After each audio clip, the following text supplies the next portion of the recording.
事实上是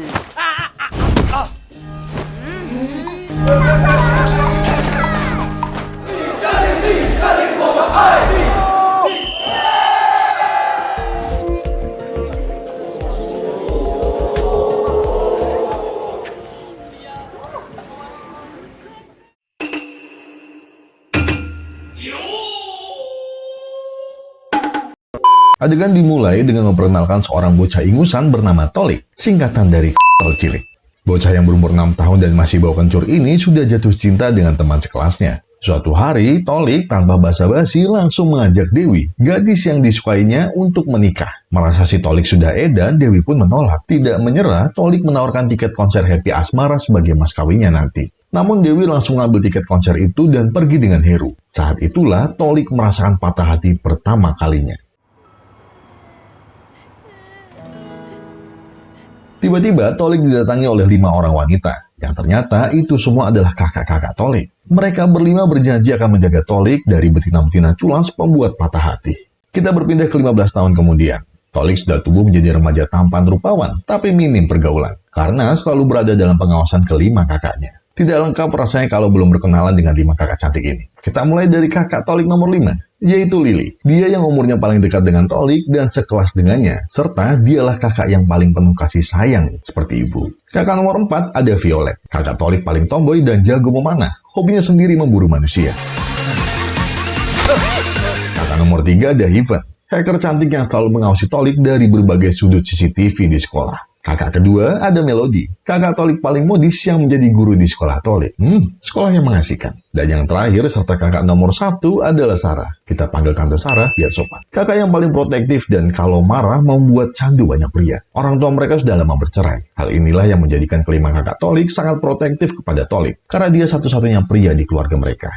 Suatu waktu Tolik sudah merasa bosan dan muak dan lelah akibat penjagaan dari kelima kakaknya. Tiba-tiba Yadi, temannya Tolik, datang untuk membantu. Yadi menyarankan untuk berkamuflase agar terhindar dari kelima kakaknya itu. Tolik disarankan temannya bersembunyi di kamar mandi perempuan. Bukan ide yang bagus, Yadi. Namun sepertinya mereka salah kostum. Karena loker kamar mandi di sana berwarna biru, sedangkan mereka memakai warna tembok loker laki-laki. Tiba-tiba seorang siswi baru bernama Meng tidak sengaja menemukan keberadaan Mas Tolik di sana dan langsung membawanya ke ruangan kepala sekolah. Bagi Tolik, berurusan dengan kepala sekolah sudah biasa, asal tidak ketahuan oleh kelima kakaknya. Namun sepulang sekolah, Tolik merasa gugup dan berharap semoga kakak-kakaknya tidak ada yang mendengar tentang kejadian di sekolah. Beruntungnya, ketika makan malam, semuanya biasa-biasa saja, seolah tidak ada yang terjadi. Tolik pun merasa lega. Namun tiba-tiba kakaknya yang bernama Melody dengan santai mengatakan bahwa tadi siang, Tolik ketahuan bersembunyi di kamar mandi perempuan. Semua menatap Tolik. Kakak tertua Sarah dalam sekejap mukanya pun langsung memerah. Mereka berlima menyeret Tolik dan menggantungnya secara terbalik di atas plafon. Lalu mereka satu persatu mulai menginterogasi Tolik. Apa yang dia lakukan di kamar mandi perempuan tadi siang?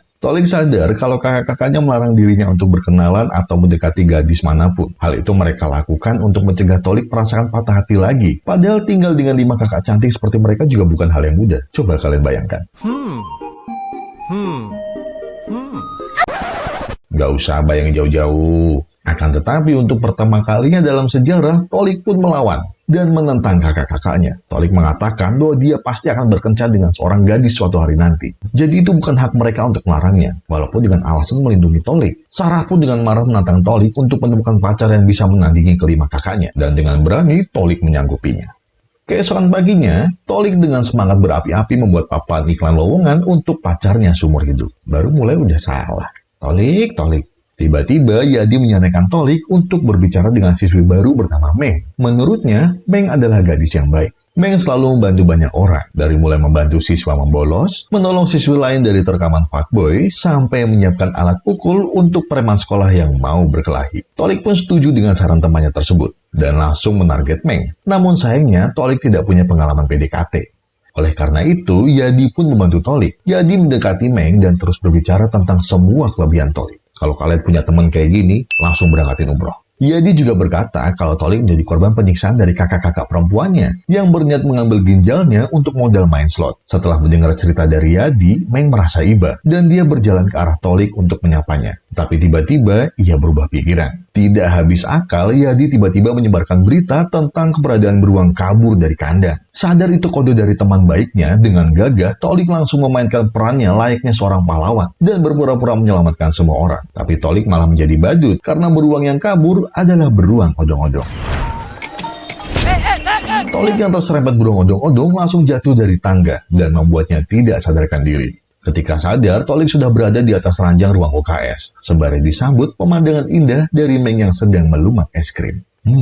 Melumat? Tolik berpikir meskipun rencananya tidak berhasil dan harga dirinya jatuh karena diserempet beruang odong-odong, namun dia bersyukur karena kesempatan tidak datang 14 kali untuk bisa bersama dengan Meng lebih lama. Tapi kemudian Violet dan Lily datang ke ruang UKS karena khawatir dan memarahi Tolik karena tidak bisa menjaga dirinya sendiri. Melihat mulut Tolik mulai mengeluarkan busa, Meng tidak terima dan kemudian marah sembari menyuruh keduanya untuk pergi keluar dari kamar tersebut. Dan secara mengejutkan, Meng mengaku kalau dirinya adalah pacar Tolik dan berhak menjaganya sampai pulih.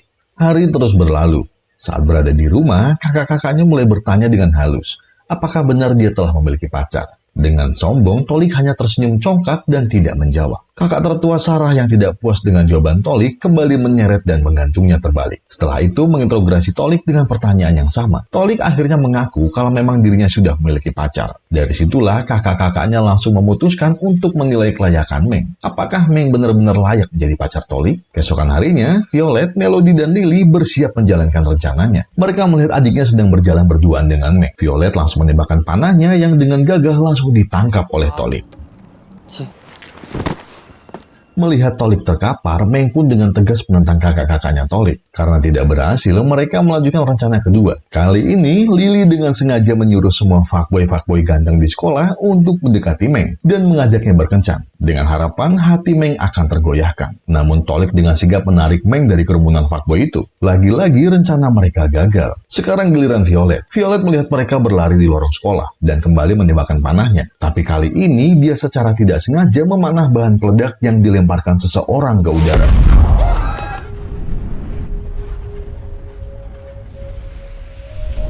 Untungnya benda itu meledak di udara dan tidak membahayakan siapapun. Sementara semua orang panik dan bingung karena ledakan tadi, terlihat seorang pria di laboratorium kimia menyiapkan lebih banyak bahan peledak. Motifnya tidak jelas, tetapi dia tampaknya telah menyelamatkan Meng dan Tolik dari Violet. Setelah semua kejadian tersebut, Tolik mengajak Meng untuk menikmati es loli bersama. Akhirnya Tolik mengetahui kalau Meng hanya berpura-pura menjadi pacarnya, karena dia mikirnya kakak-kakaknya Tolik akan mengambil ginjalnya untuk modal main slot. Tapi Meng berkata kalau dia tulus ingin membantu Tolik. Hal ini dia lakukan karena dirinya tidak punya teman, karena sering berpindah sekolah. Orang tuanya sudah lama tiada, dan sekarang dia harus ikut dengan pamannya kemanapun pamannya bekerja. Sekolah Tolik sendiri adalah sekolah ke-13-nya, dan itu di tahun yang sama. Mendengar itu, Tolik pun merasa iba dan berkata kalau dirinya mau jadi teman Meng.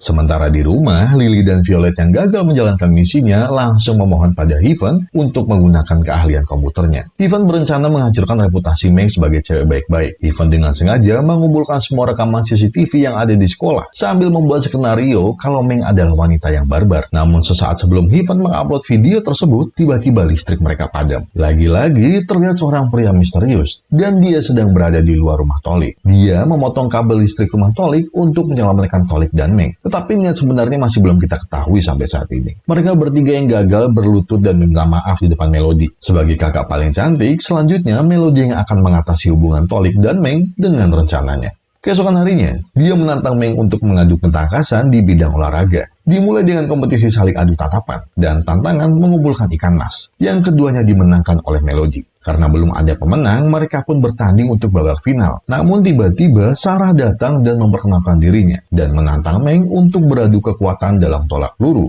Mereka harus melempar bola besi itu sejauh mungkin. Sarah kemudian menunjukkan kekuatannya membuat bola besi itu melayang selayaknya Avatar sang pengendali udara.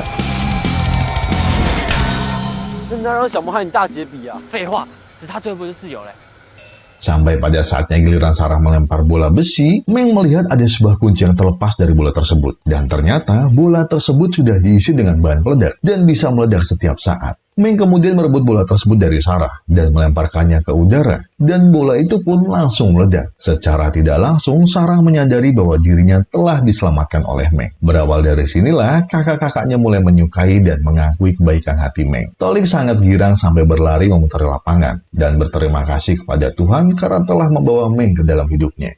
Tolik dan Meng pun mulai saling mengenal satu sama lain. Dan terlihat mereka berdua saling jatuh cinta. Mereka melakukan kegiatan-kegiatan romantis selayaknya sepasang kekasih. Sepasang kekasih yang masih menganggap teh kucing tetap rasa coklat ketika mereka jatuh cinta. Bau. Di balik keromantisan mereka, ada pria misterius yang memata-matai mereka. Ia sangat marah, tetapi seperti tidak bisa melakukan apa-apa. Keesokan harinya, kesialan menimpa Lily. Kakak termuda Tolik tidak diketahui dari mana datangnya, tiba-tiba ada bahan peledak di dalam tepak Tupperware makan siangnya. Tiba-tiba ledakan keras pun mengguncang seluruh sekolah. Tolik tidak kenapa-kenapa, tapi Lily tidak sadarkan diri dan harus diberi napas buatan. Alhamdulillahnya, Lily berhasil selamat. Meng yang melihat adegan itu langsung merasa cemburu melihat kedekatan Tolik dan kakak-kakaknya, dan menyadari betapa mereka saling mencintai dan menyayangi. Dari kejadian itu, Meng mulai bersikap aneh dan mulai menjauhi Tolik. Setiap kali mereka bertemu, Meng selalu membuang muka dan membuat Tolik bertanya-tanya apa yang salah darinya, dan itu membuatnya sedikit galau. Namun sebenarnya, aslinya Meng menyadari sesuatu. Semenjak dia dekat dengan Tolik, banyak hal buruk yang terjadi pada Tolik dan kakak-kakaknya. Meng beranggapan bahwa dia membawa pertanda buruk ke dalam hidup mereka. Dan karena itulah, ia memutuskan untuk menjauh dari Tolik. Tolik terus berusaha berbicara dengan Meng.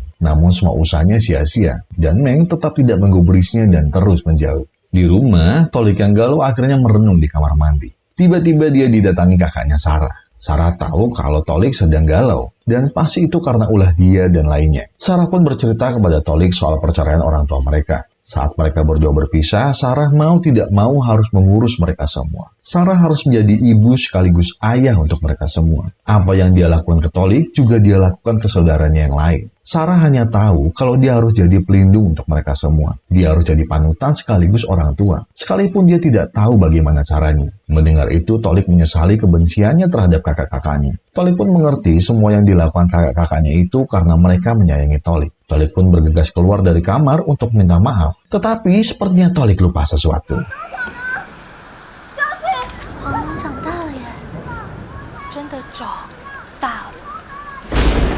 Malam harinya, hujan deras mengguyur kecamatan mereka, dan diberitakan banjir telah terjadi di mana-mana. Tolik teringat kalau Meng masih berada di sekolah. Ia kemudian bergegas pergi ke sekolah untuk menemuinya. Tolik akhirnya bertemu Meng dan langsung memeluknya, dan meminta Meng kembali seperti semula. Namun Meng melepaskan pelukannya, dan berkata bahwa hari ini adalah hari terakhir dia sekolah. Dia beralasan harus pindah sekolah karena pamannya. Tolik tahu itu hanya alasan untuk Meng menjauh, dan malam itu Tolik kembali patah hati. Dia meratapi nasibnya di bawah guyuran hujan sepanjang malam. Awas masuk angin. Keesokan paginya, Tolik yang masih galau mendengar seseorang mendekatinya dari belakang. Dia mengira itu Meng dan langsung memeluknya. Ternyata yang datang adalah pria misterius, dan dia pun langsung menyentrum Tolik lalu menculiknya. Pada malam harinya, sekolah mengadakan pesta perpisahan. Semua orang sedang asik menikmati live musik, sementara Meng bersedih sendiri di pojokan. Tiba-tiba Yadi datang dan bertanya di mana Tolik, tapi Meng sendiri juga tidak tahu. Ternyata kakak-kakaknya Tolik juga sedang mencari Tolik, karena dari semalam tidak pulang. Kakak-kakaknya Tolik mulai panik dan khawatir, karena tidak melihat batang hidung adik semata wayangnya itu. Mereka mulai mencarinya karena ditelepon pun tidak diangkat. Namun ketika pertunjukan kembang api dimulai, seorang pria bertopeng mengambil alih panggung. Ternyata dia adalah orang yang menculik Tolik dan dalang dari semua ledakan yang terjadi di sekolah. Dia telah mengikat Tolik di sebuah roket dan mengatakan akan mengirimnya ke luar angkasa. Pria itu berkata bahwa awalnya dia sangat cemburu melihat kedekatan Meng dan Tolik. Tapi dia terus berusaha melindungi Meng dari kakak-kakak barbarnya Tolik. Dia bahkan sudah mengikuti Meng pindah sekolah selama 13 kali. Dia yang melempar bom ke arah Violet. Dia yang memutus kabel listrik di rumah Tolik. Dan juga menaruh bom di acara olahraga. Dan dia juga yang terus memperhatikan Meng saat dirinya dan Tolik saling jatuh cinta. Saat itu dia sudah ikhlas melepaskan Meng. Tapi saat dia melihat Tolik membuat Meng menangis, dia marah dan ingin menghukum Tolik untuk menerbangkannya ke Mars. Kelima kakaknya Tolik pun bergegas untuk menyelamatkan adiknya. Namun semuanya sia-sia. Meng yang juga ikut membantu pun berusaha sekuat tenaga untuk mencapai Tolik. Di sana Meng mengungkapkan semua perasaannya pada Tolik. Dia ingin mengajak Tolik untuk berkeliling dunia, tapi dirinya tidak mau membuat Tolik menjauhi kakak-kakaknya, karena mereka adalah keluarga Tolik satu-satunya. Namun akhirnya, Tolik akan segera meluncur dalam hitungan detik. Dan sebelum meluncur, Tolik mengatakan bahwa dia sangat mencintai Meng. Kemudian dengan diiringi tangisan Meng dan kakak-kakak Tolik, roket pun meluncur ke langit dan diikuti dengan sebuah ledakan besar.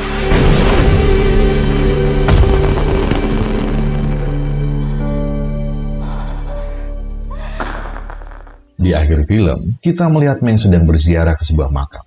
Di makam itu Meng bercerita kalau sekarang dia sudah menetap di sekolahnya yang sekarang dan mempunyai banyak teman. Selesai bercerita, dia mengucapkan terima kasih kepada ibunya, dan Tolik pun muncul mengucapkan terima kasih juga. Ternyata, setelah kejadian roket di sekolah, Tolik berhasil selamat dari ledakan roket waktu itu. Tolik bisa selamat karena sudah terbiasa disiksa oleh kakak-kakaknya. Jadi, tubuhnya sudah terlatih dengan kuat, dan film pun berakhir dengan bahagia.